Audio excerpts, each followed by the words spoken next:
You're ready to talk, just Yep. press the button.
I am calling this hearing or roundtable to order. I'm Phil Mendelson, Chair of the Council and Chair of the Committee of the Whole. This is a public roundtable being held by the Committee of the Whole. Today is Friday, September 19th, 2025, and the time is 11:27 in the morning. And we are holding this roundtable in room 500, the council chambers of the John A. Wilson Building. This hearing was scheduled for 10 a.m. We've had some technical problems, which is why we are starting late. And we were also scheduled to begin this hearing or have this hearing in room 412, but we were having technical problems. So we are in room 500, the council chambers. The subject of this roundtable is consideration of 5 resolutions that are proposed to be appointments by the council. PR 26-20, Commission on Health Equity, Dr. Simone C. Ellis, Appointment Resolution of 2025. PR 26-66, District of Columbia Housing Authority Board of Commissioners, Raymond A. Skinner, Reappointment Resolution of 2025. PR 26-80, Corrections Information Council Governing Board, and Nkechi Taifa, Reappointment Resolution of 2025. PR 26-200, Citizen Review Panel, Andrew Miller, Reappointment Resolution of 2025, and PR 26-224, Corrections Information Council Governing Board, Catherine Huffman, Reappointment Resolution of 2025. It turns out we may only have 2 of the nominees who will be testifying today. We'll see when we get there. We have some public witnesses first. I'm going to be very brief in describing these. The Commission on Health Equity, to which Dr. Simone Ellis would be appointed, was established to provide comprehensive recommendations to the Department of Health, the council, and the mayor addressing health inequities across the district. The District of Columbia Housing Authority Board of Commissioners, to which Raymond Skinner is proposed for reappointment, oversees the housing authority, which provides quality, affordable housing to extremely low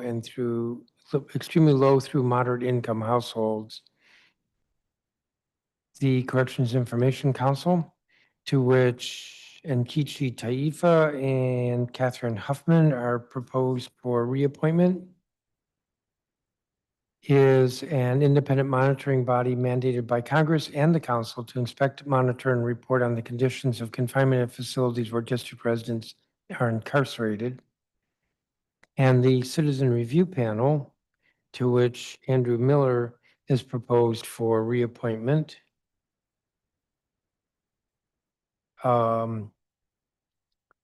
It serves as an independent oversight body for the district's child welfare system to evaluate the district government agencies involved in child protection as well as services provided by vendors.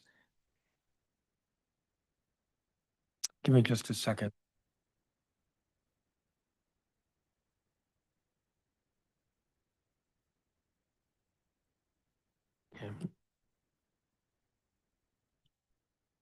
The record in this matter will be open until 5 p.m. on Friday, October 3rd.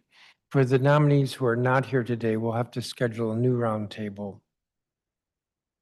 So with that, we have a number of, I think we have 4 public witnesses, that is witnesses who are not the nominees. I'm going to call the 4. Salim Adolfo, who I believe is not here. Patrick Howley, who I believe is here, if you could come up to the table. Lakeisha Spencer, who I believe is not here. And William Jordan, who I believe is online. So we'll begin with Mr. Howley. I appreciate your patience because I know that you've been waiting since the beginning, which was an hour and a half ago. It's a privilege. Thank you. So proceed. All right. Thank you, Mr. Chairman, for having me. I wanted to give some thoughts for a few minutes up here about the Citizen Review Panel, which is supposed to protect children here in Washington, D.C. and oversee the D.C. form of Child Protective Services, which is known as CFSA. CFSA has recently had a fiscal year budget proposal of $222.4 million. And the Citizen Review Panel obviously has a lot of importance in trying to hold this very powerful agency accountable. In the time that Mr. Andy Miller, who I don't know, has been on the Citizen Review Panel, they've done some good things in terms of prioritizing reunification of families and family visit time. But I must say to Mr. Miller and to everyone who's following this issue in DC that I believe that this panel must go much further in order to hold what I believe is a very corrupt CFSA agency accountable. Since the adoption and Safe Families Act of 1997, which is a federal law, you have seen a culture of collectivist child raising being pushed with for-profit incentives across the United States of America in order to take poor, economically disadvantaged children out of their own family homes and put them into foster care. The mechanism for this is Title IV Social Security money, which comes from the federal taxpayers, and it's given to states, including the District of Columbia, when children are adopted out of foster care. Thus, it creates financial incentives to continuously take kids out of their homes and put them into foster care because so much money gets made. Nationally, you are seeing major problems stemming from this since 1997. In Arizona, many missing children in the system has sparked a political crisis. In New Mexico, the Attorney General has had to open an investigation into the death of children in foster care. And in California, which is probably the worst in the country for this, there are no Amber Alerts that get issued when foster care children go missing. They're all labeled as runaways, and they go off oftentimes with their pimps as part of child sex trafficking networks, and that is true. Nationwide, about 25% of graduating foster care kids end up in the criminal justice system within 2 years of aging out of the system. And obviously that you see that in DC as well, which contributes to the crime problem that is in the national headlines, whatever you may think of that issue. Nationwide, about 60% of child sex trafficking victims are current or recent foster care kids. And all over the place, you can see headlines of foster parents who have been found to be pedophiles or involved in child sex trafficking. According to a federal study in 2022, which surveyed Washington, D.C. and elsewhere, 40% of current or recent foster kids said that they had been trafficked. 79% of those who said they had been trafficked said that it happened while in foster care.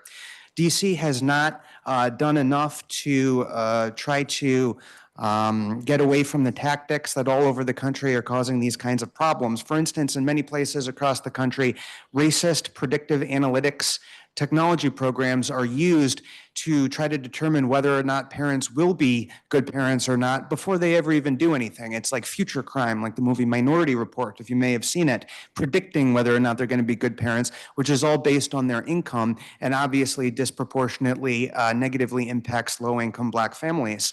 In DC, where social workers are getting trained by AI, an AI program called Lyssn, Lyssn. Obviously, the automation of this is extremely horrifying because you're deleting human judgment from something that is an extremely important thing about what, where a child is going to live or not. And so we owe it to the more than 500 kids in DC foster care, the more than 300,000 nationwide, in order to make sure that they're being taken care of, not to mention the millions who have gone through the system and fallen through the cracks, become homeless or drug addicted, et cetera, incarcerated. We also know that there are many politically motivated calls that come into CPS in order to hurt people's political opponents. Whatever your views may be, we know that the group Antifa on the left wing has done this toward people on the right wing, and there are other examples of it as well. DC Public Schools makes nearly half of the CPS calls in the city, and oftentimes that's driven by truancy. There are certain requirements that they have to meet, but if you look at it, they are obviously not looking at these things on a case-by-case basis. If a kid is engaging in truancy, oftentimes taking him out of his home and putting him into the system is not going to make the problem any better. During the coronavirus, and this is one of the most important things I have to say here, numerous families here in Washington, D.C. got reported to CFSA, either through the school or for somebody else, for educational neglect, simply because they chose and they thought that they were entitled to be able to give their kids virtual learning so they wouldn't have to go into the classroom. These parents were then reported to CFSA, which has a requirement to open up a case on all of these different reports.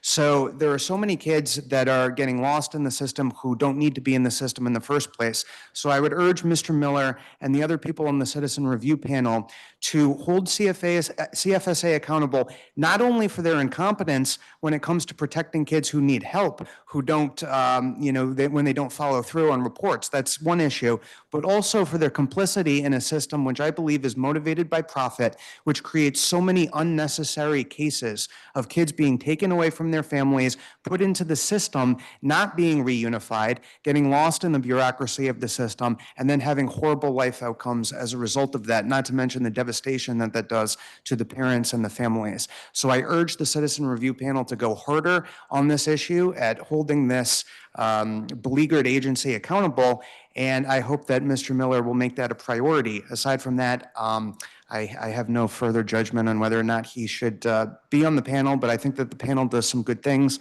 and I hope that they go harder. Thank you. Thank you, Mr. Hawley. I will have some questions for you, so let me get to the other witness first. William Jordan. Good morning. My name is William Jordan. I'm focused on Chairman Skinner from the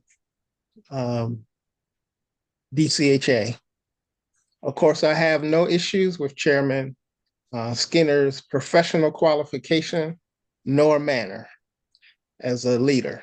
However, I do feel that his philosophy and approach, like that of this council, is out of step with the needs of DC's Black families, both their needs and viewing those same families as assets for the city. So I wanted to focus on several points about this. So the first is the philosophy of the board under Chairman Skinner is to pick a great executive director and just get out of his way. And this approach sounds good, but it's not what is needed in this city. The problem with the housing authority is that even if it was running well, I mean, perfectly well, we would still have this problem because we have a strategy. We think if the housing authority is running well, that we'll make progress, but actually it just gets us to ground zero. So that's not good enough. Second is that residents have no role in government, real role in government. They're just kind of pawns or widgets to be moved around in order to meet housing production goals. And I think this is a major problem because families are more than widgets. The agency does not understand it has to have a role in economic mobility for residents. We cannot move forward if residents stay in poverty. And we're going to make that up simply by getting more subsidy. That's a Ponzi scheme.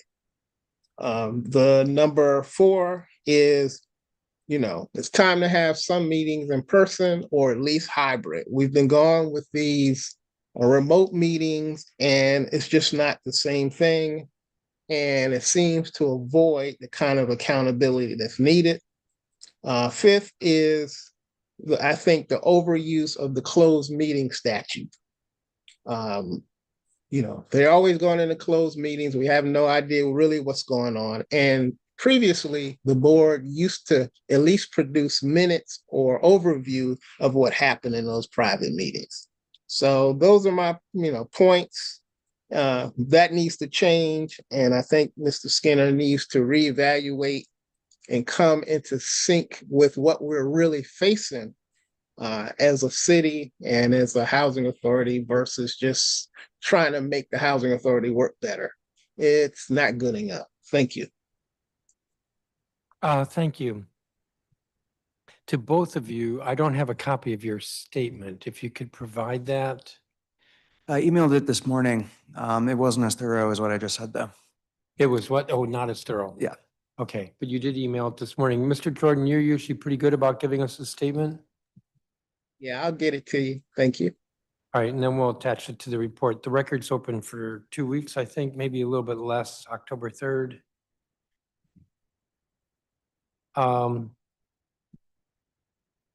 Mr. Howley, are you with a group here in the city?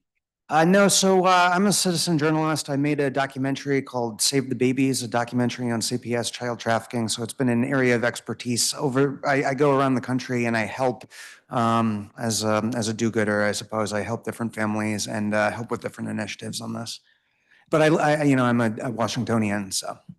Okay, which is fine. I was just kind of curious.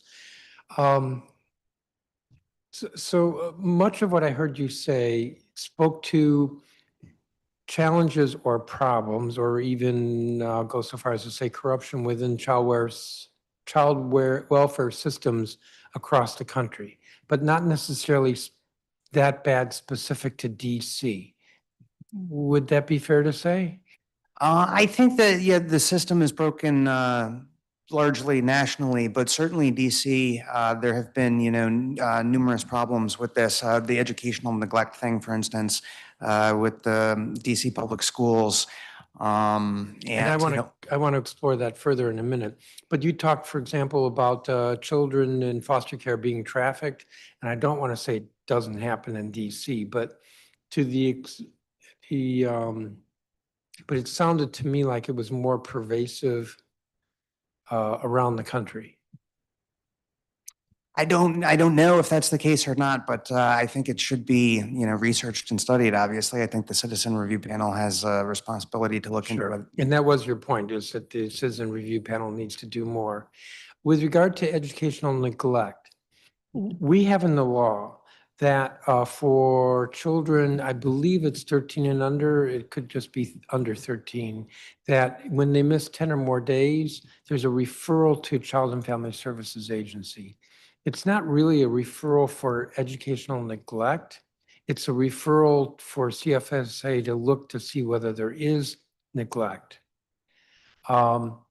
And my recollection is that that the number is somewhere around, I'm just going to say 5,000, might be a little bit less, might be a little bit more, that are referred to CFSA during a school year. Now, that's a little bit different than, in fact, maybe it's even a lot different than if a teacher or other mandatory reporter sees evidence of neglect, not just missing 10 days, but evidence of neglect, that has to be referred and investigated. So am I wrong in thinking that you're conflating the two? I don't think I'm conflating the two because every referral has to be investigated, if I'm not mistaken, by law, by CFSA. Every tip has to be investigated, and that could lead to child removal. Well, good question. I don't think so. It's been our understanding since we adopted this law, which was roughly 2010, maybe 2012. We understood that CFSA was going to do a very, what do I want to say, superficial review to see whether there was more there, and then if there was more there, to do an investigation. With regard to these referrals based on truancy. Now, let me just say that we're going to have another hearing we have it scheduled within the month on attendance. And I'm quite unhappy with CFSA because I think they're not taking this seriously. And that doesn't mean there should be a full-blown investigation, but it's like they don't want to have to deal with this at all. And my view of it is that with regard to truancy, that when a child under 13 misses 10 or more days of school unexcused, that is a warning sign that there could be some problem, something dysfunctional. And it's not unusual that what we find is that, for example, the mother's keeping the kid home because the mother's sick, the mother's keeping the kid home to take care of siblings. It could be that the child's having transportation problems getting to school. It could be that the child is being bullied and doesn't want to go to school. There are a lot of possible reasons, and many of them are benign, but the fact that the child is missing school is a problem. And what can the government do to step in to address what the cause is? And in a very small number of cases, it will be that there is something much more serious, abuse or neglect in the home. The council's been disagreeing with the mayor because the mayor has been following CFSA, which doesn't want to do this anymore. And she wants DHS to do this. My view is that DHS is not a more functional agency, and that the whole point of this is to A, figure out what's going on to address, and B, that if it is actually abuse or neglect, that then the agency that deals with abuse and neglect is right there. So that's a fuller picture of what this is all about, but I don't think CFSA is doing a great job. Yeah, I mean, in general, sir, and I appreciate your point of view. I think my general point here is that foster care can be a horrible place. And with the laws on the book, parental rights get terminated if a child is in for, I believe, 15 out of 22 months. And there is certainly a financial incentive to shut down parental rights in order to adopt these kids out of foster care in order to get this money. And I'm not sure, maybe you would know how much DC has received from the ASFA from Title IV Social Security money in recent years. But there's also the fact that social workers have basically unlimited power to be able to determine whether or not a kid can be taken out of the home. And, you have a lot of foster parents too who are in it for the money, who are trying to get checks in order to, it's a job for them.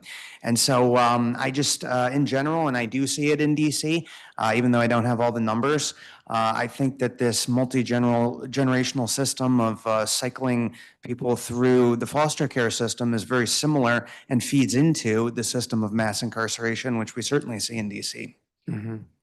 And that's my general point of view. So I like some of the things the Citizen Review Panel has done, but I hope that they stand up to CFSA more because I do believe that you'll see more problems as you investigate it further. And I would be willing to serve on this panel if the mayor would have me, but I don't know if we'll take it slow. But Okay. All right. And we have your statement, or you said you submitted it, so I assume we have it. I assume we and have I it. can send you further information too if you would like. If you want. Okay. Thank you. Thank you for your testimony. Mr. Jordan, I'm going to ask Mr. Skinner, you actually is not here today. So why don't you submit your statement, and then I can use that as a basis for some questions when he is here, because we're going to schedule another hearing for the nominees who couldn't make it today. Will do. Okay, thank you. Thank you, each of you. I appreciate it, and I appreciate your patience, both of you. Thank you, Mr. Chairman. I appreciate it. So let me turn to the nominees. Simone Ellis, I believe, is not here. Raymond Skinner, is he here? He is not here. Andrew Miller is here online, and Catherine Huffman is here online. So why don't we turn to Mr. Miller?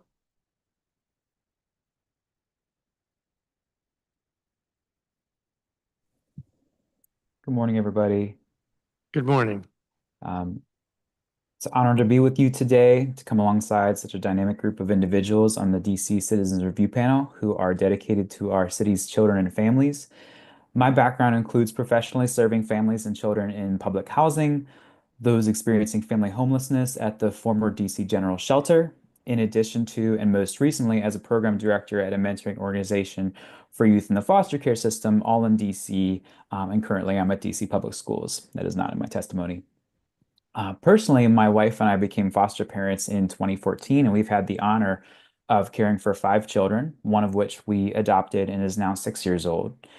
Through this process of being a resource parent, I've learned a great deal about child welfare, the city, and myself.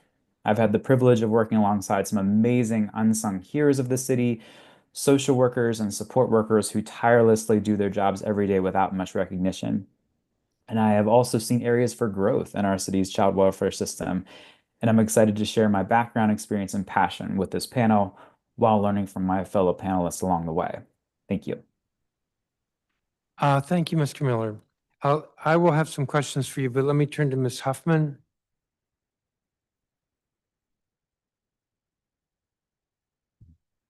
Hi, good morning, everyone.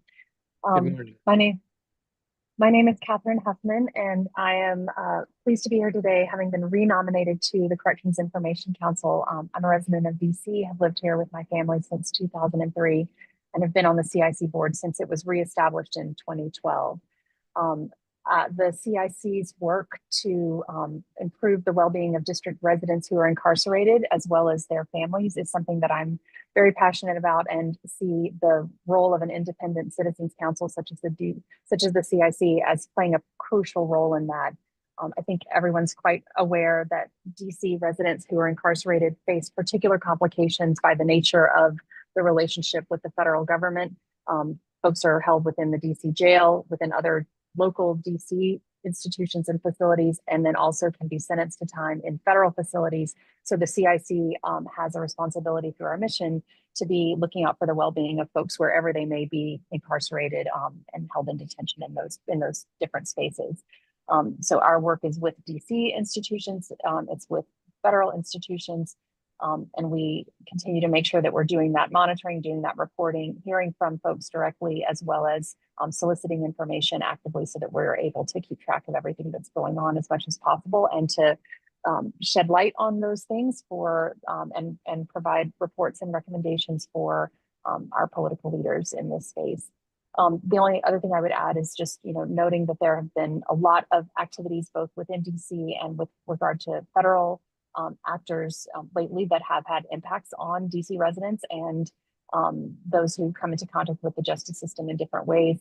I think the CIC is committed to continuing to fulfill our mission despite these additional changes that either have already come or may be coming, and we'll be working hard to make sure that we maintain the relationships that we need to in order to be able to do that work well.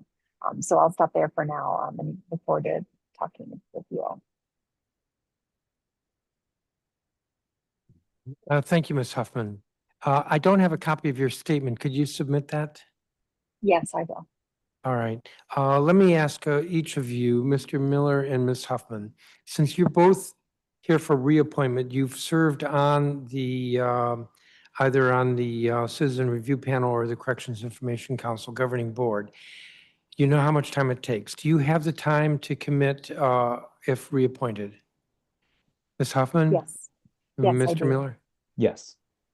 And I don't know that this would be applicable, but do you know of any possible conflicts of interest? And if there were any, what would you do? Ms. Huffman? I'm not aware of any conflicts of interest at all. If there were any, I would do whatever was necessary to ensure that that was addressed and that it wouldn't continue. Mr. Miller?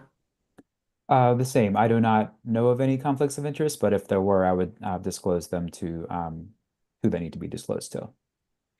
Third question I always ask is, do you have any outstanding liability for taxes, fees, or other payments to the district, federal government, or other state and local governments? Ms. Huffman? No, I do not. Mr. Miller? No. I think each of you spoke to your interest in continuing to serve. I do want to ask this. I think I'll start with Mr. Miller. So I assume you heard the testimony from Mr. Howley earlier. Mm-hmm. How do you respond?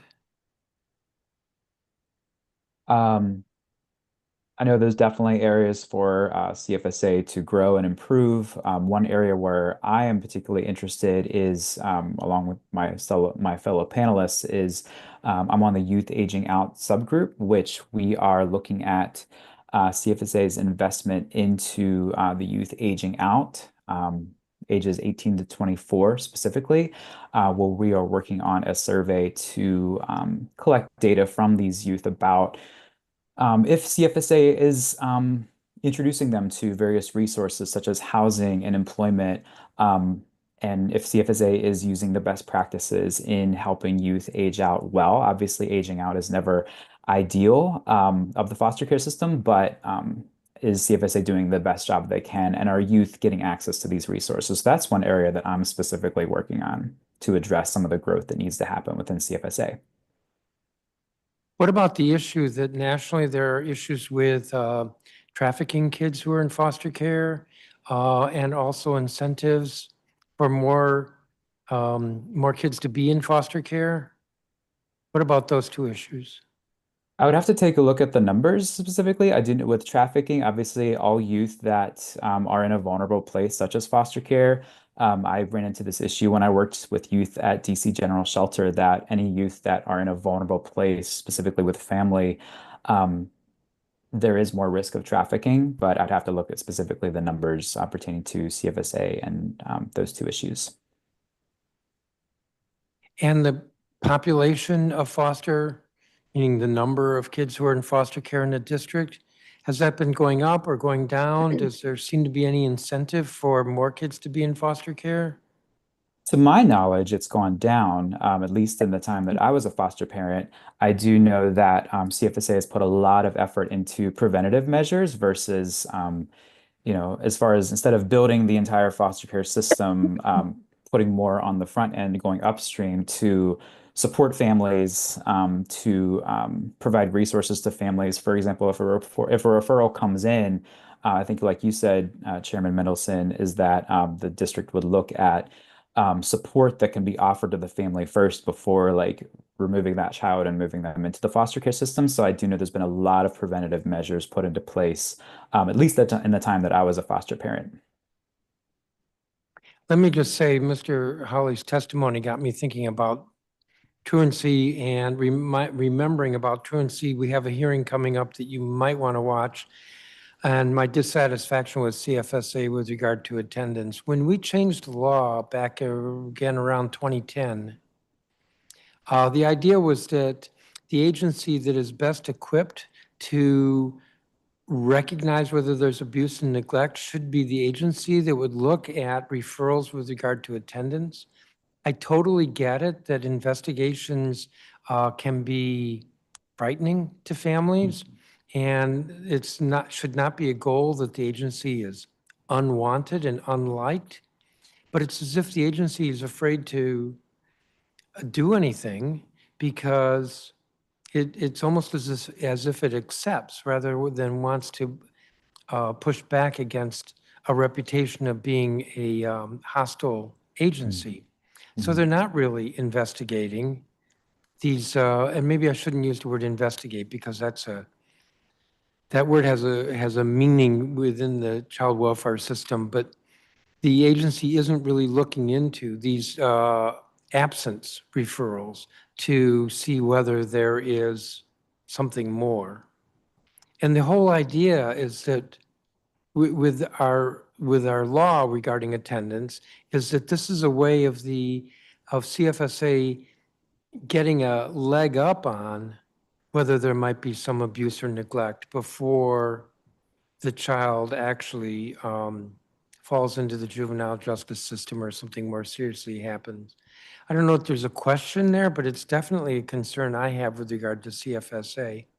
At the last couple of hearings I've had, I have said to CFSA, the director, I think it was the former director, why don't you want to work with the families? And the answer was, this isn't their mission.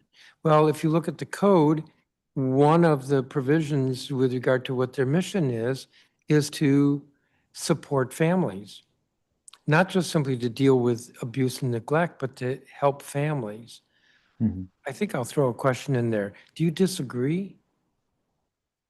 No, I don't disagree. I mean, from my training as a foster parent, um, and like just seeing what CFSA has done, obviously I'm a mandated reporter. I've worked with youth for 18 years, and we've had to make some calls based on various organizations I've worked with to CFSA. And a lot of times, I'd say more times than not, we would see CFSA come in and um, survey the situation and offer support first before like removal.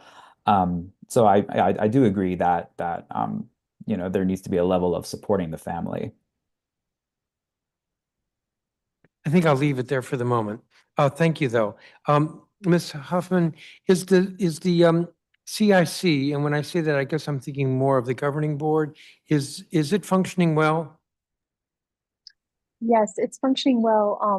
You probably remember that the we expanded the size of the board a little bit a few years ago, and that has just been incredibly helpful in terms of having the capacity that we need at the board level to be able to support the executive director and the rest of the staff in the work that they're doing. So we've been able to have our regular meetings, doing the types of visits to facilities that we need to do, and producing the reports at a much more efficient rate than we have in the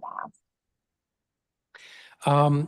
Has there been an issue with the CIC being able to get into facilities? Not in the district. That has been, generally speaking, that has gone really well. With the Federal Bureau of Prisons, we've been working to get a memorandum of understanding officially in place for the protocols for those visits. We have been able to continue to have visits during that time, so we are able to do that. Although, I think there are ways in which we're working with the BOP to try to improve some of that, so that we can have access sort of more quickly when we need to, or that kind of thing. But so as a general matter, we are getting access, but there are definitely ways in which we're continuing to work to try to improve that as well. Are there any resources that the CIC needs that you don't have now? I mean, there's always more to do in situations like, looking at situations like this. The number of DC residents who are incarcerated and the number of facilities that they are in is enormous. And so, just generally having the possibilities of places we could go and work that we could do is far beyond the resources that we currently have. That said, the staff has been really thoughtful, and the board has been really working to provide support as we prioritize and try to make sure that we're able to fulfill our mission and get to as many different places and do that in a way that is impactful and strategic over time. So, we could always use more resources, but at the same time, I think we're doing a good job at this point of really trying to be mindful and try to have the best impact on behalf of DC in the work that we're able to do. We had some difficulty getting a hold of you for a couple of months this year. That's why we actually introduced Ms. Taifa's reappointment resolution before we did yours. Anything extraordinary I should know? No, only that my email switched from a Google-based platform to a Microsoft-based platform, and it led to a lot of things getting routed in the wrong direction, not just in relation to emails that came from Christian, but others as well for a while. And so I didn't know that was the case. But that's been corrected now, and we've been able to be in touch regularly. So it's all back on track. Okay, good. I'm glad to hear that. I think this may be a little bit out of school, but I think Ms. Taifa, she said she's willing to be reappointed, but I think she said this was her last term. It would be helpful if the two of you could think about successors when your terms are up, unless you want to continue to be on forever. So if you could give some thought to that. So, I mean, I'm pleased to be going forward with your reappointment, but at least with regard to Ms. Taifa, I have to be thinking of a succession plan when her next term is up. Great. Yes, happy to do that. That's a very good thought. Thank you. Hold on just a second.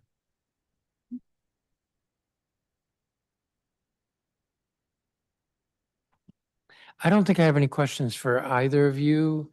I appreciate your service to date, and I appreciate your willingness to continue serving. The record in this matter, as I indicated, closes October 3rd.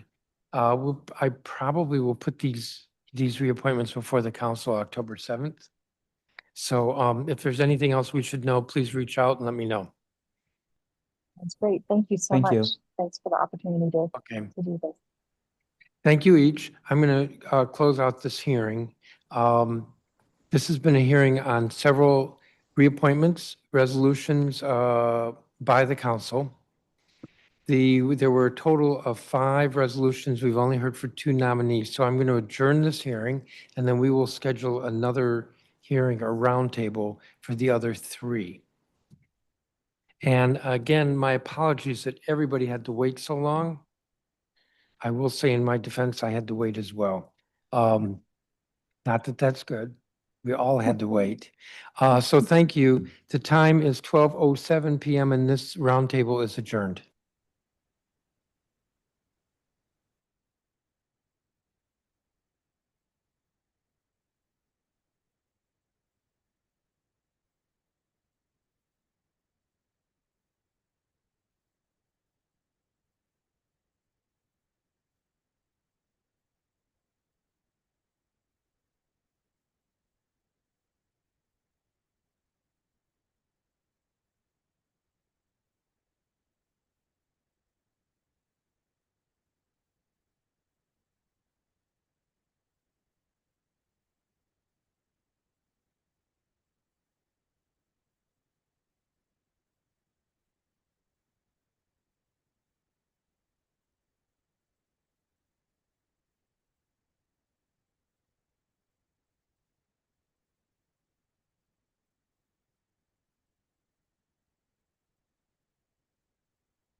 I'm going to order this roundtable. This is a public roundtable of the Committee of the Whole of the Council of the District of Columbia. I'm Phil Mendelson, Chair of the Council and Chair of the Committee of the Whole. Today is Friday, September 19th, 2025. The time is 2:11 p.m. We are having this roundtable in room 500, the council chambers of the Johnny Wilson Building.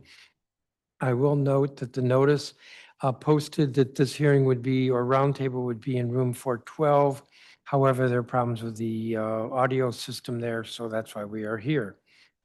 The subject of this afternoon's roundtable is consideration of PR 26-223, which is entitled Board of Directors of the Washington Metropolitan Area Transit Authority, Tracy Haddon Lowe, Reappointment Resolution of 2025. This legislation was introduced by me on June 10th of this year. And the purpose of this resolution is to reappoint Dr. Tracy Haddon Lowe as a member of the Board of Directors of the Washington Metropolitan Area Transit Authority. Dr. Lowe has served as a voting member of the board since 2021. The WMATA Board of Directors determines agency policy and provides oversight for the funding, operation, and expansion of transit facilities. The board is composed of 8 voting and 8 alternate members or directors. The purpose of this roundtable is to provide an opportunity for the public to weigh in if they wish, and for the committee to receive testimony as to the fitness of this appointee. The record in this matter will be open, I think it's 2 weeks. It will close at 5 p.m. on Friday, October 3rd. And that means probably we'll try to move this at the legislative meeting on Tuesday, October 7th. We've been joined by a couple of council members. Councilmember Allen, did you have any opening statement? I do not. Thank you, Mr. Chair. Councilmember Fruman, do you have an opening statement? I do not. Thank you, Mr. Chair. I have on the witness list William Jordan. I'm wondering, since he testified this morning in another hearing, whether he meant to be here, but he's not here virtually. So we'll turn to the nominee, Dr. Lowe. Good afternoon. Good afternoon, Chairman. Please proceed. Okay, I apologize that I don't have this printed out in the giant thing that would be easier for me to read, but I left it on my printer. Members of the Council of the District of Columbia, thank you for taking the time on a beautiful Friday afternoon to consider reappointing me to represent our city on the board of the Washington Metropolitan Area Transit Authority, which we all know as Metro. I'd like to use this time just to offer a few reflections on the 4-year term that I've just completed and pose some challenges for the next 4 years ahead. I went back to look at what I said to the council when you first considered appointing me to this board in the fall of 2021. I said that I wanted to serve on the WMATA board because I believed that there were simple priorities that the system could advance that would improve the balance sheet, the rider experience, the number of rides and riders served, and thus ultimately benefit the budgets and constituents of all the member jurisdictions of the compact. Just some easy win-wins. Actually, as it turns out, nothing at Metro is easy.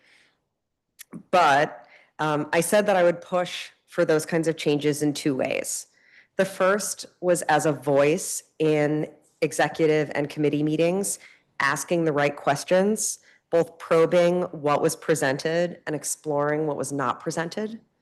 So in other words, just promising to attend the meetings, read all of the material, and be engaged. And then 2, I said I would facilitate coordination between Metro, DDOT, the mayor's office, and the council so that the district is more aligned on strategy. I had never served on the Metro board when I said those things. So those were just educated guesses about how the job was actually going to work, what it would be like, and what needed doing. But I will say that when I look back on the last 4 years, I am really pleasantly surprised at those were really good guesses. I was appointed to the Metro board in November of 2021. And if you think back to that time, our city was still really deeply impacted by the COVID-19 pandemic. My child was still home and not able to go to public school. And it was also just weeks after a Blue Line train had derailed and the 7000 series rail cars were taken out of service, which was the majority of the fleet. Just weeks later, General Manager Paul Wiedefeld announced his retirement. So to be candid, when I first joined the board, it was really chaotic and there was real work to do. But when I look back on the last 4 years, I'm happy and satisfied to share that I think that we have very literally gotten Metro back on track. I'm just one person on the Metro board. I'm part of a bigger team. Each member of that team has their own role to play. My role is tiny, but I think in my own small way, I have worked at being the voice and worked at facilitating the coordination that I promised this council 4 years ago. And I think that it made a real difference and that collectively we got some big things done.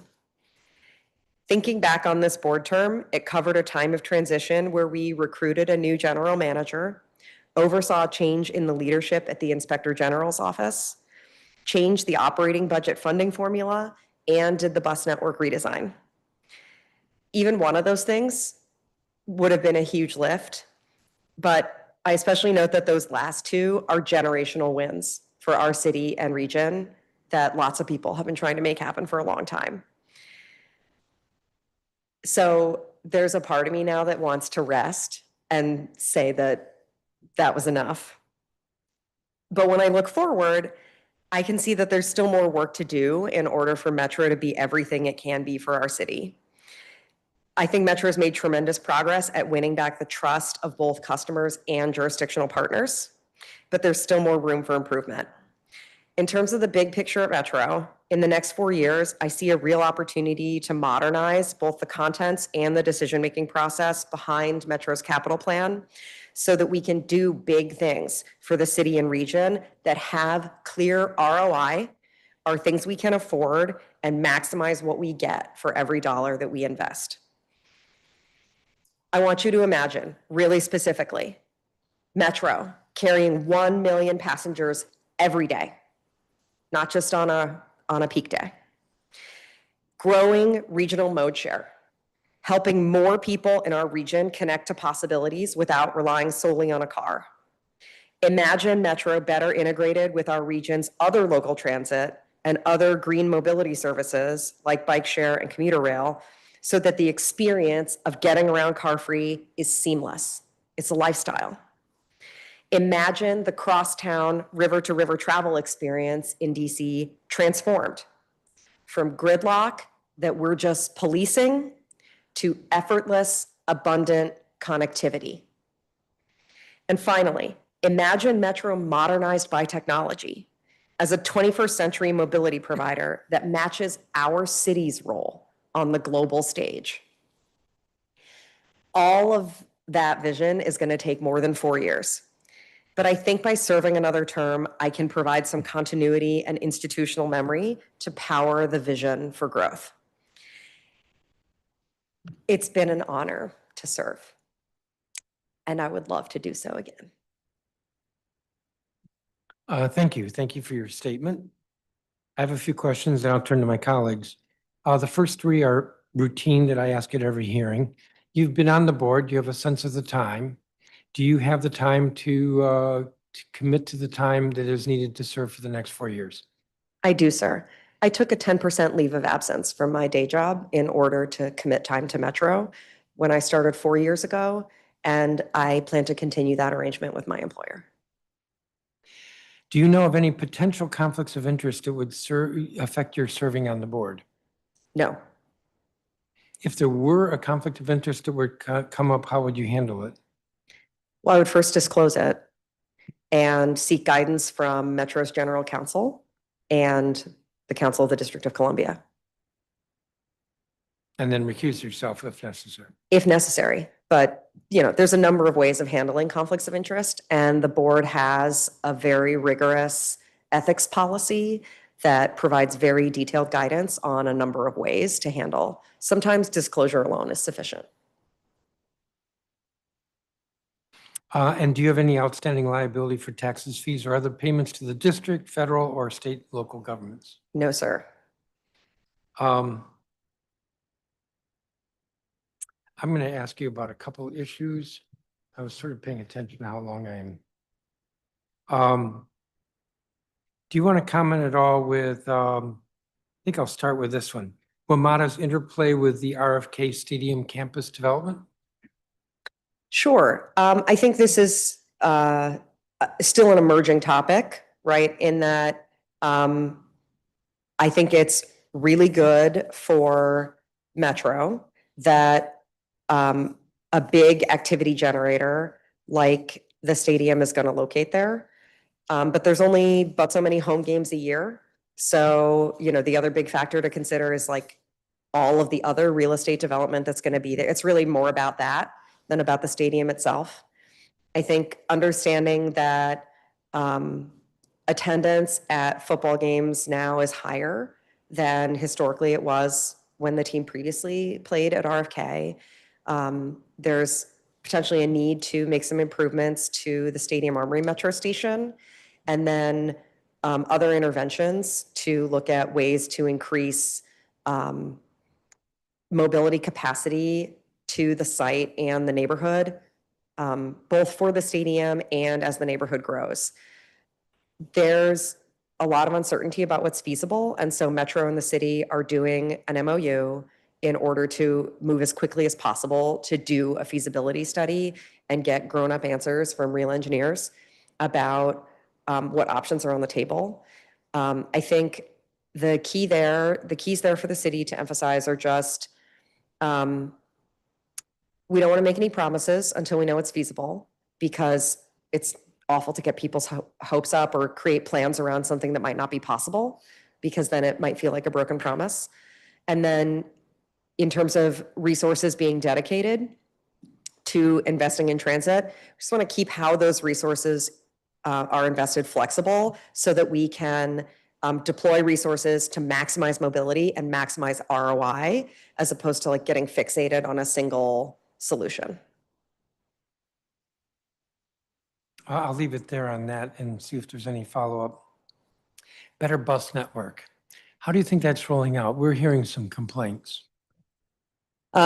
Indeed. I hope that you guys are also hearing some of the positive feedback that we're hearing from people who have new connections that are possible or shorter trips. There's definitely some pain points with the transition. I think on the whole, given that it's, I think the biggest bus network redesign that's ever been done in the United States, and that it's one of the few that have ever been done that are revenue neutral, that it's a win, but the pain points need to be addressed. Metro is already looking at pain points. As you hear from people, please feel free to pass them to Metro staff or pass them to me, and I'll get them to Metro staff, because we need to know what the pain points are in order to address them. I think you know that Metro makes major adjustments to route planning twice a year, in conjunction with how Metro's workforce, operator workforce, makes their own plans about where they're going to be working and when. And so, to the extent to which we need to make adjustments to routes or frequency, we're looking ahead to December for that. But the planning time is now. So it's a good time to be uncovering these pain points, having these conversations, and making adjustments as necessary. And if residents have complaints about how the changes, where do they go? Who do they contact? It's totally fine for them to just send me an email at thaddenlow@wmata.com. Or if I realize that's extremely long, and I apologize. They can also, the Bus Network Redesign webpage is still up and has a comment form on it. They can put something in there. Believe it or not, the staff are looking at every single comment. They are very diligent about running these things down. But if you have anyone that comes into your inbox, hit forward. So forward it to you, or again, there's the website is what? I actually don't know what the Would URL be is the off the top of WMATA my head, website. but certainly WMATA. I believe it's WMATA.com/betterbus, but I'm just immediately scared that I'm saying the wrong thing. Would you say that the 3 district representatives on the board, that would be you, Valerie Santos, who right now is the president of the board, That's right. and Spring Worth, who's the alternate, 3 of you are working well together? Yes. And would you say that the board overall is working well together? Yes. Although there've been some brand new changes from Maryland, I think? Yes, we have a brand new Maryland board member, and so we're still getting to know each other, but I don't have any particular concerns there. I think as of the last board meeting, one thing I mentioned is that the federal seats on the board are vacant, and we currently have 1 alternate who is filling one of the seats, but all of the other federal representatives and alternates' terms have expired, and so we can anticipate some more changes there. Okay. I may have some more questions, but I'll turn to colleagues. Councilmember Allen? Thank you very much, Mr. Chair. First off, really grateful for your service for this last term. I think we talked about this when you first came on.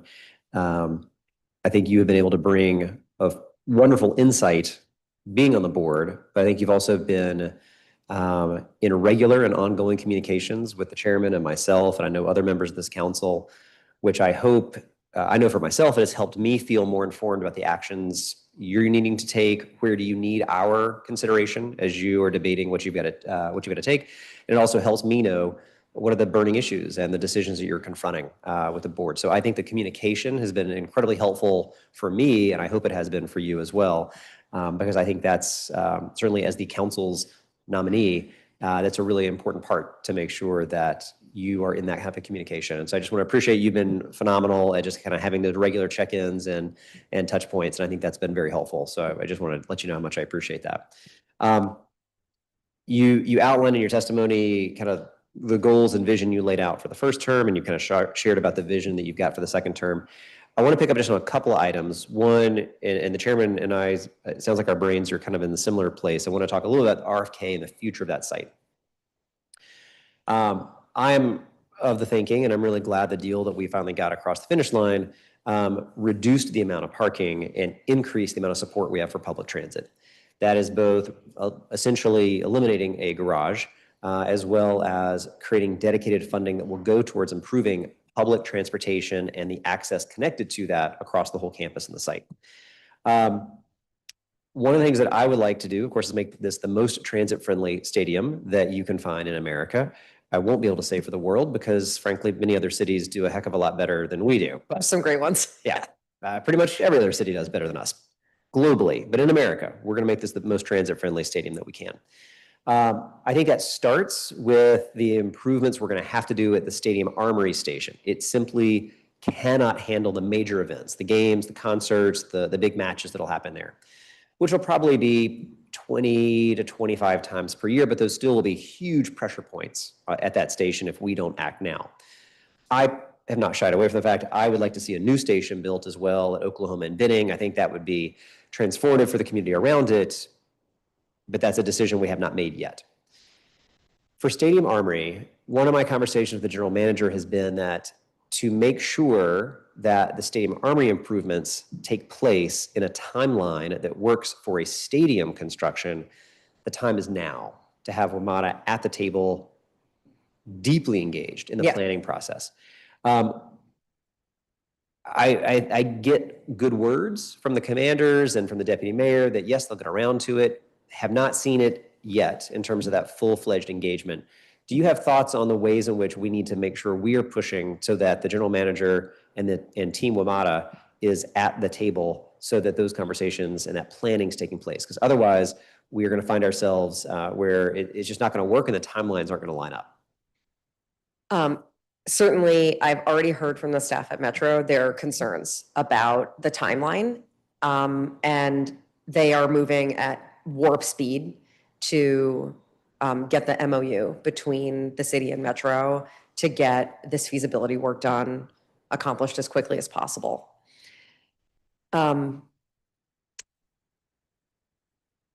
If we can do the paperwork, then I have confidence in the parties involved being able to have the conversations that need to happen and actually get the technical work done. I think if you look at how much the team has learned in terms of the delivery of an infill station from the Potomac Yard experience and from the new approach to getting big capital projects generally done that we've been taking in the last few years with like shutting down, like targeted shutdowns and getting really big amounts of capital work done. It's like a muscle that is being built at Metro, and everything around RFK can benefit from the fact that that time in the gym has already been put in. The feasibility study will answer, I think, some of the questions, not just about like whether a new station is technically possible, but also about what kind of land availability and phasing might need to happen in order, because Metro will need like extra land for just for construction staging that ultimately like doesn't have to be used, things like that. I think we'll be able to answer a lot of those questions in the study, and that everyone's highly aware of the date that the team is targeting for the stadium's completion, that we're already well on our way to saying bye to old RFK.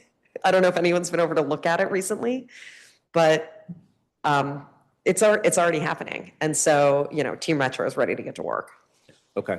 I'm over there a couple of days a week with kids' sports and things like that over at the fields. And yeah, it's coming down fast. So is the MOU between WMATA and the city, or the commanders a part of that MOU? I think it's just To between, your knowledge, and you may not know it. just between Metro and the city. Okay. And so from your perspective, that that MOU is step one in getting feasibility study. Do you have a sense of what the timeline of when the deliverable of that feasibility study would be? I was told the date but don't have it in my short-term memory. Got it. Okay. But I will get that for you immediately. I just want to make sure that the commanders are a part of all of this, because again, they of course are going to be designing and planning the stadium, the parcels around it. And I want to make sure that it's not just the city, but we have the commanders completely involved there.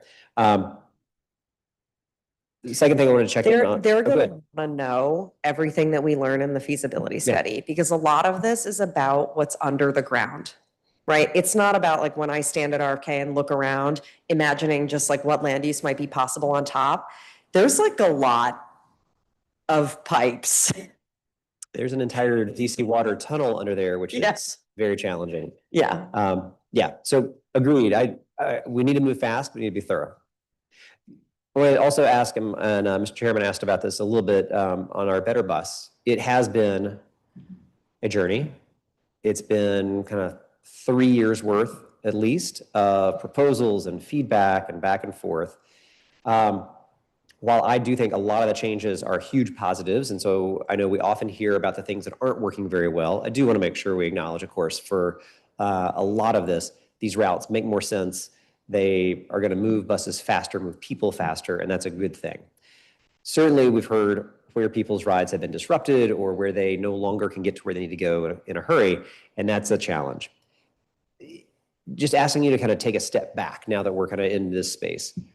Where are the spots that you think WMATA did pretty well in terms of that kind of community engagement and thinking through those challenges? And then are there examples you'd say, this is where I think WMATA didn't do as well as they could have and how they could address it moving forward? I don't know that I'm totally prepared to answer this is a good question. And I think I'd like to have a more fulsome conversation, debriefing with the staff and with you about that. But I can share some highlights that jump out at me already, just based on my own reflections so far. First, I think Metro did a great job of being cutting edge and using data to drive the process in terms of making decisions about aligning service with demand. Because there's a difference between the macro picture of travel demand, which includes people who don't currently choose Metrobus, but who could potentially be served by Metrobus, and just hearing from our existing riders or just hearing from the loudest of our existing riders. And so going out to meet people while they're actively using the bus network instead of expecting them to come to Metro to say something, I think was a win. But also in terms of using secondary data derived from cell phone location data sets, I thought was a really smart way of getting at this sense of like, well, where is the aggregate travel demand and how can we better serve it? In general, using technology like that to make Metro smarter for the same amount of money is like, that's like a principle that we want to keep applying over and over again in a variety of settings. Where I think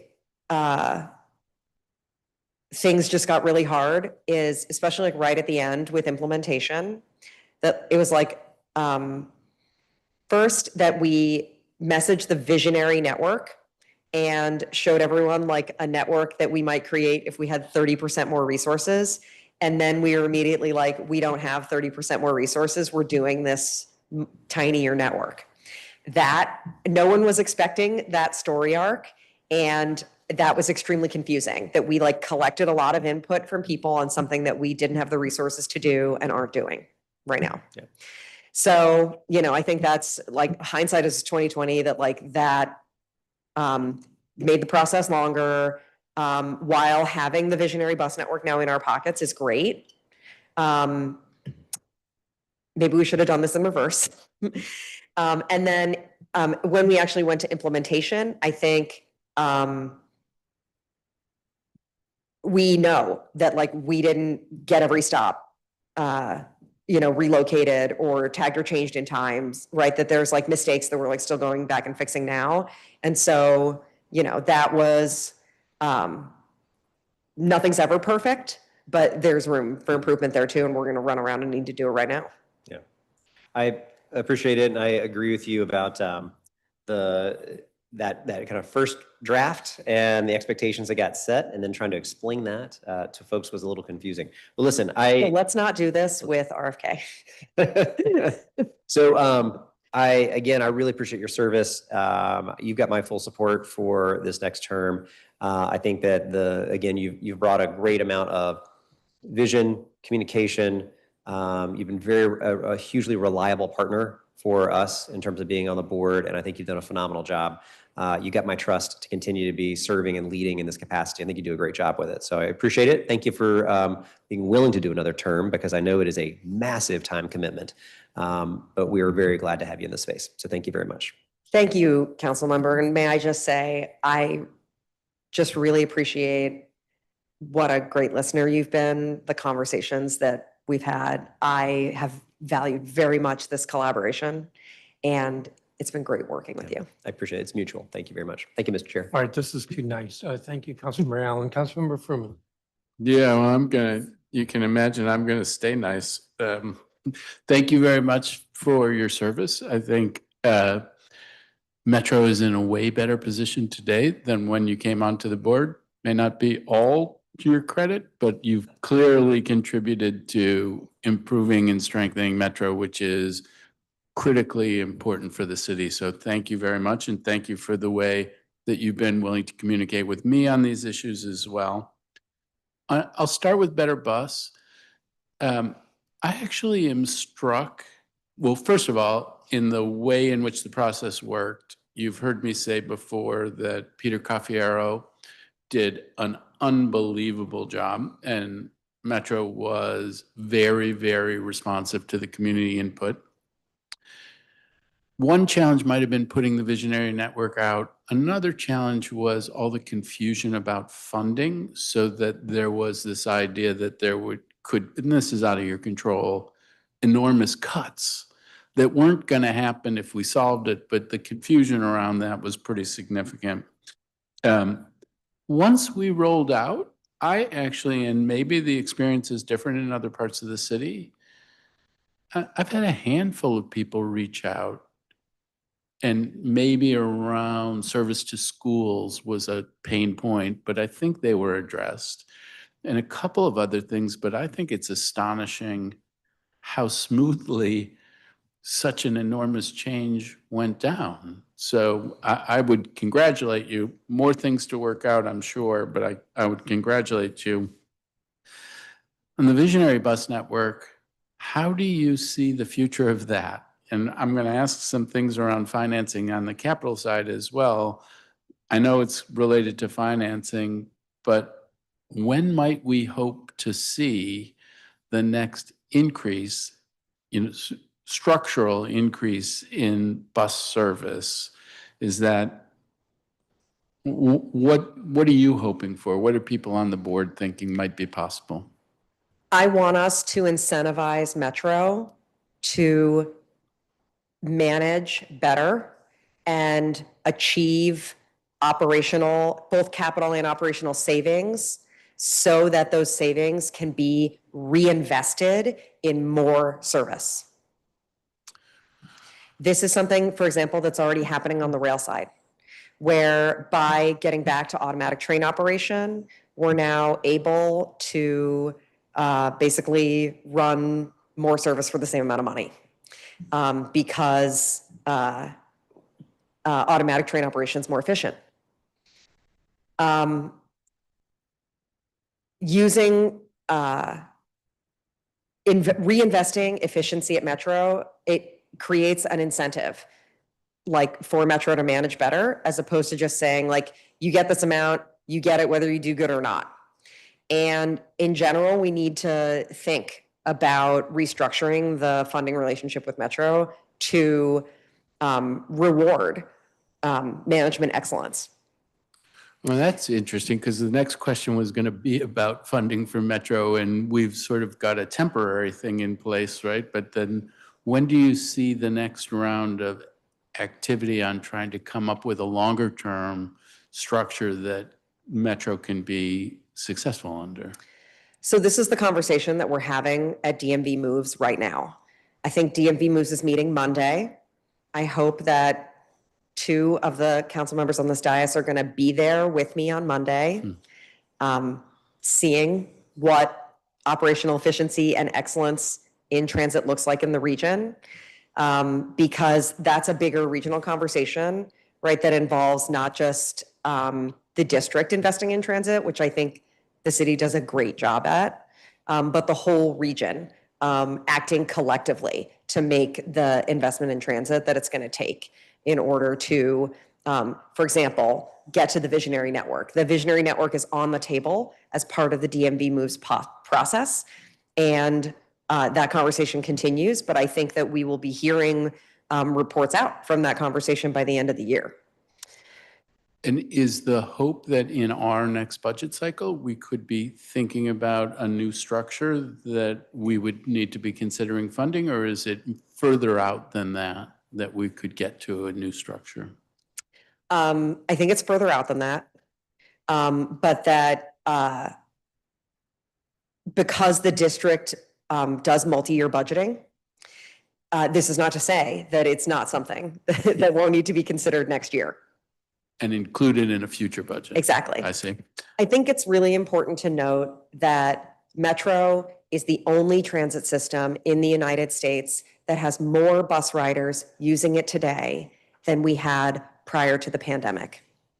The bus is a big piece of the future of transit in our region, and there are enormous ridership gains to be made in investing there. No, I share the view and want to be supportive of that. One of the things I was talking about the budget, and you mentioned the federal vacancies, and in our budget, we're about to learn what's the impact of many of the things that are happening at the federal level on our budget.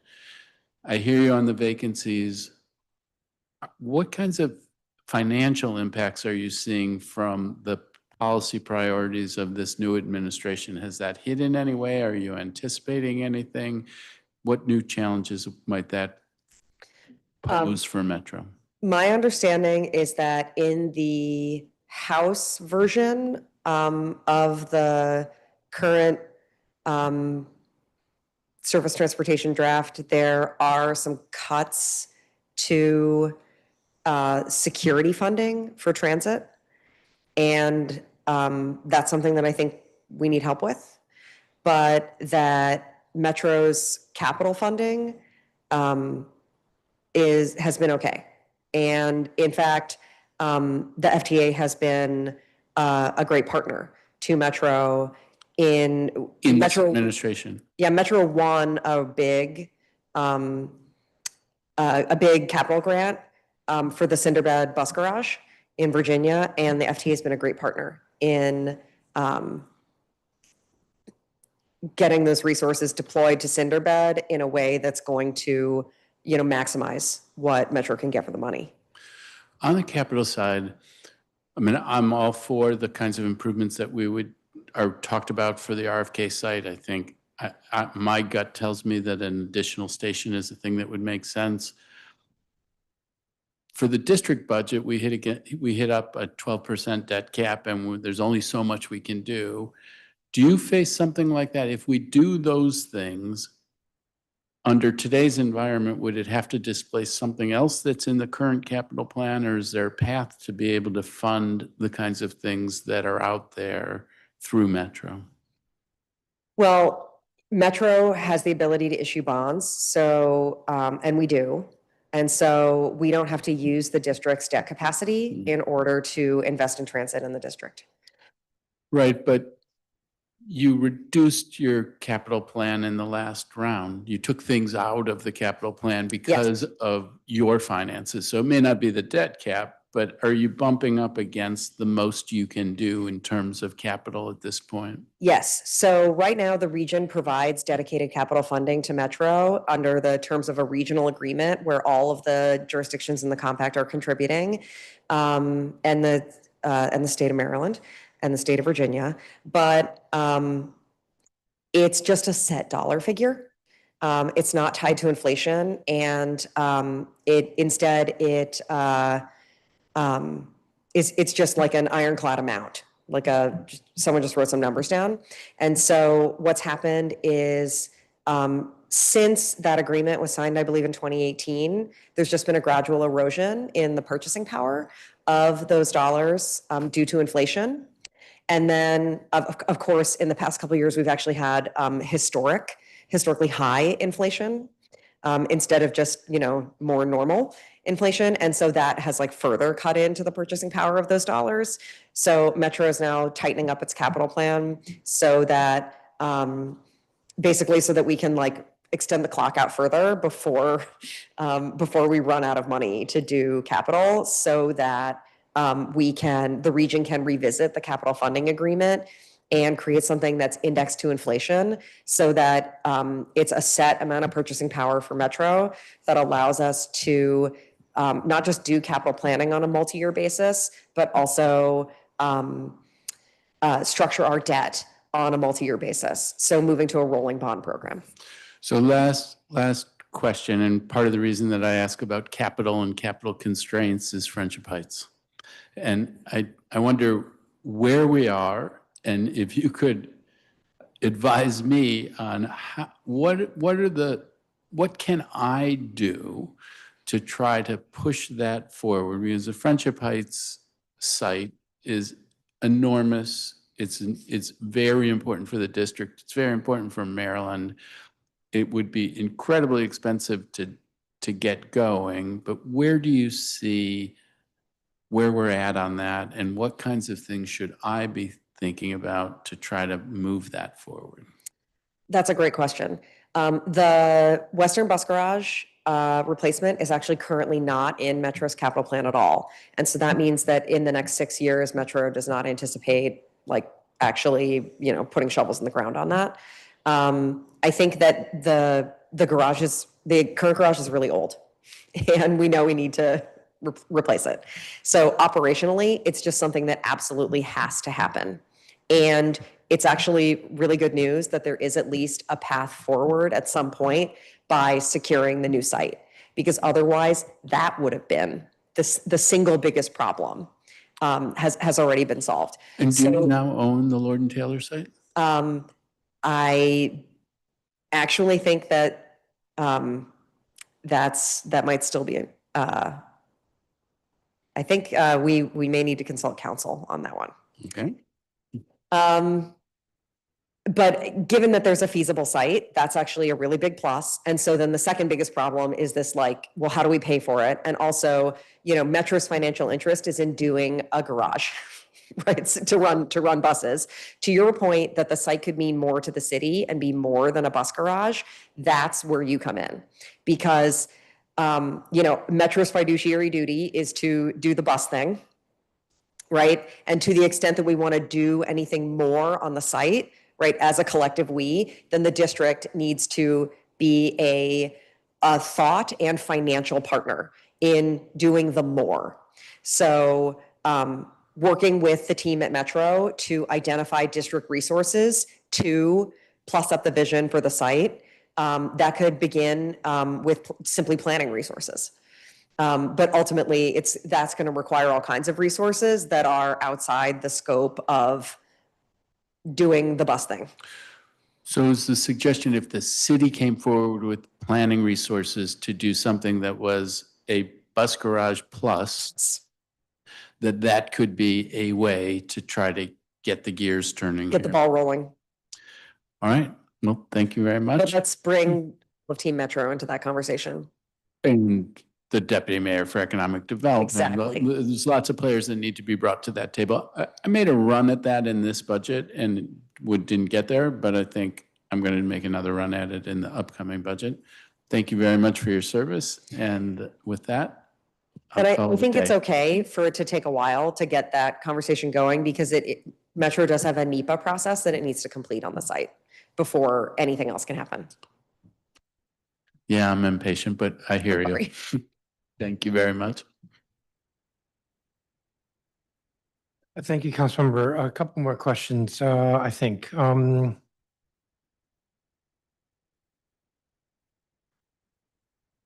Do you want to discuss any issues with regard to WMATA and the Safety Commission? I think most recently, there's been some concern at the Safety Commission regarding platform overruns. And I have shared with council, my understanding, which is that platform overruns actually aren't a safety issue. I think there's a structural issue with the way that the Safety Commission is set up. I don't think this is not about any one person or anyone's fault, but there are some structural issues with the way it's set up that are affecting how it operates. And I think that we need to take a look at that. Okay, I think I'll leave it there. Give me just a second.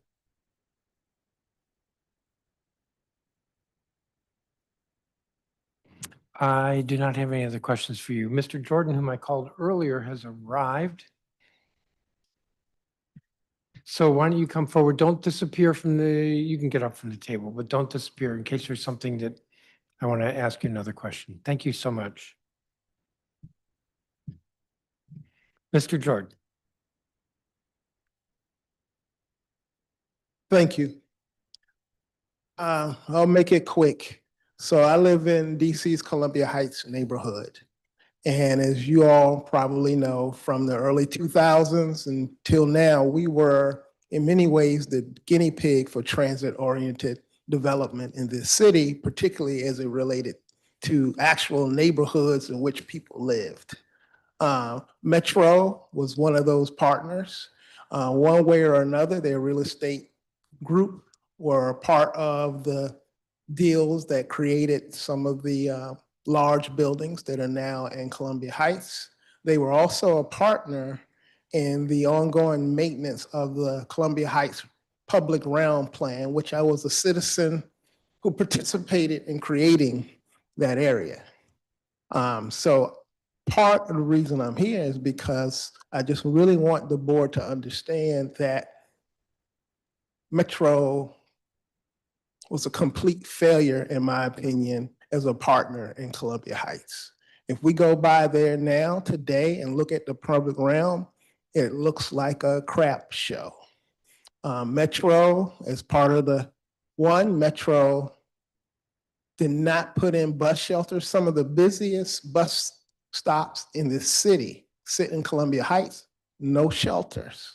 They don't have shelters because they are afraid that people may gather there and use the shelter, but other people may utilize it. So they figure using defensive urbanism, they would not serve that area properly, even though we were promised new bus shelters. And I can understand part of that is a DDOT problem, but that's what, as a community, we deal with. You have Metro over here, and then we have DDOT, then we have DPR. Then within DDOT, you have one group putting in bike lanes, one group doing something else. Nobody wants to take responsibility for the ongoing upkeep. If you go to Columbia Heights right now, their East Side bus metro station, one of the granite boards came off 3, 4, 5 years ago. It's still just a cardboard there. A plywood there. But we put in brand new signs that tell you when the train is coming, right? We have one of the artwork called Sankofa, one of the most unique art installations in the metro system. It's dirty, dusty. They don't keep it up. And I see it as a signal that Metro, that Black mixed income community that existed, doesn't matter. That's what I see from Metro. Then on top of it, Metro partners with DDOT in the West Station. They allow the developer, which is their partner, to put up fences around most of the Metro station. They put up some crazy planter, right? People, it's a total mess. And that tells me that there's a problem. Of course, we all know that Metro is not even close to being self-sustaining, but yet everyone touts it as this plus a transit-oriented development is going to make the baseball stadium work, it's making the football stadium work, it's going to make downtown work. But in every time there's a public-private partnership, the city turns over its responsibilities to the private partner. The private partner looks internal, only worries about their bottom line, and then they complain. And then you all pass legislation to clear out all the brown people or the people that doesn't fit because they're making too much noise. They're walking around, they're scaring away the tourists. And now we have a zone in all the areas under transit-oriented development. Now we have special zones that if they weren't there, there's no place for the young people, right? Because we designed it that way. Then when they come, we don't want them because they're acting up supposedly, and yes, they are. But we designed them out of the system. Then we build housing that's full of one bedrooms and efficiencies that design them out of the process. And then Metro runs around poking its chest out like it's a model transit agency and selling transit-oriented development.